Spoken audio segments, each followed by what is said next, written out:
Throughout history, the truly original scientists and explorers have been met with skepticism and even ridicule by their peers. So it is with John Hutchison, whose theories fly in the face of the sacred rules of modern science. Watch carefully, because what you are about to see may shatter your belief in the elementary laws of physics. Heavy objects levitating, liquids defying the laws of gravity, household articles seeming to come alive, inanimate objects spinning in perpetual motion, and solid metal bending of its own accord.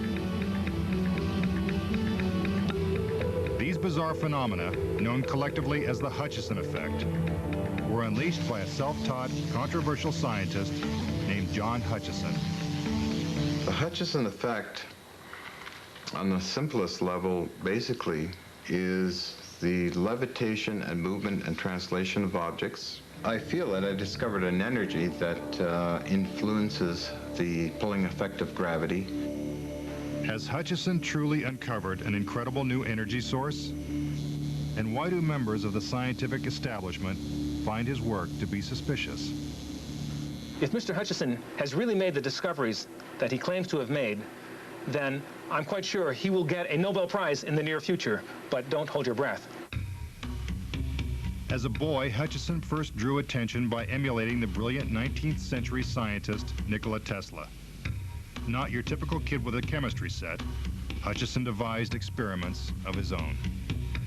Making explosions in my parents' backyard with trinitroglycerine and set off lightning bolts and disrupting everybody's TV. Using vintage electrical equipment from surplus stores and scrapyards, Hutchison pursued his dream of enacting Tesla's theories of transmitting energy through the air. While Hutchison was performing an experiment in 1979, he says something strange happened. A large plastic object moved around by itself. Hutchison believed that an interaction of high voltage electrical forces formed a supercharged geometric field, within which objects behaved unpredictably. As early as 1987, Hutchison's discovery attracted the attention of the Canadian news media. He told me that he could make steel fly from across the room, and that would prove that energy could be transmitted through the air. And when you think of that, then you wouldn't need high tension wires. You wouldn't need power grids, and that would be a benefit to mankind. I think John was really trying to do something for mankind. And according to Hutchison, the U.S. government sent a team of scientists to conduct further experiments with his equipment. During the 4-month period of time, we had some very interesting results that transpired. There was levitations and translations and various other very dynamic effects. But Hutchison claims that all records of those experiments were deemed classified. And as for Hutchison's prized lab equipment, around 1989, the equipment was seized by the Canadian government and taken and put away, hidden away. However, Hutchison retained his own video recordings, which speak for themselves. Or do they? We went to the Hollywood Special Effects House, Digital Domain, to consult Academy Award-nominated visual effects supervisor Leslie Ecker. Ecker concluded that at least most of the occurrences on tape could have been faked. Everything I've seen on the Hutchison tapes, I feel would be pretty simple to recreate. I could probably achieve most of what I've seen with a week of preparation in my own garage. According to Ecker, Hutchison may have used one of the oldest tricks in the book, turning the camera upside down. With everything except the milk carton mounted to the ceiling, Hutchison could have used electromagnetics to produce his effects. The way to impart this kind of motion to it would be to create two little patches of metal inside the milk carton and two electromagnets. The right-hand magnet would be released just before the left hand, and that would allow the milk carton to lift one corner and then the other and give it that rotation that we see. Electromagnets also could have been used to control this jigsaw. The one reason that I really think this is faked is not the saw itself, but if you follow the cord cord to the plug. You'll notice the plug stays there a little too long, and after the cord pulls tight, you can see the plug peel off the table and leave behind a little dark mark as if there were glue holding it on. Following the same procedure as the other effects, floating putty is no longer a mystery. The water that we see flying out of the cup looks like a solid to me. You never see it changing shape. I think it's probably polyester resin that had been broken up and stuck back together and just allowed to fall out of the cup.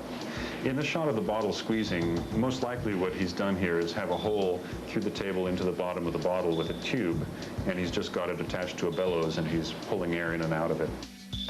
According to Ecker, this cannonball could have been manipulated with a rod stuck through a hole in the wall. The cannonball is a good example of untruthful filmmaking. If I were to videotape this to prove it was real, I would take the camera and right away go to the side to show that there is nothing under or behind the ball. Why didn't Hutchison simply show a side angle of the effect? Well, I was pressed against the wall there, against it was a very tight-fitted room with a furnace.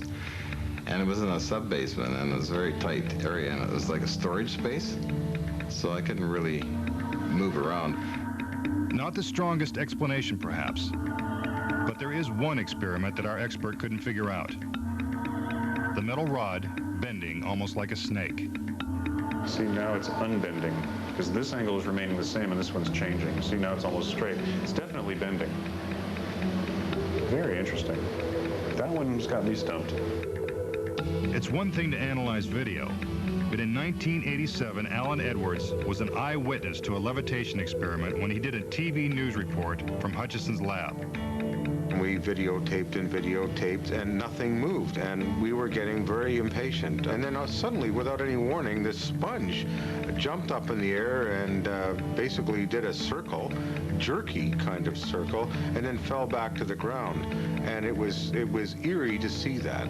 It couldn't have been staged. I mean, there was no reason for this to happen other than what was occurring in John's experiments. But the alleged floating sponge occurrence happened 12 years ago.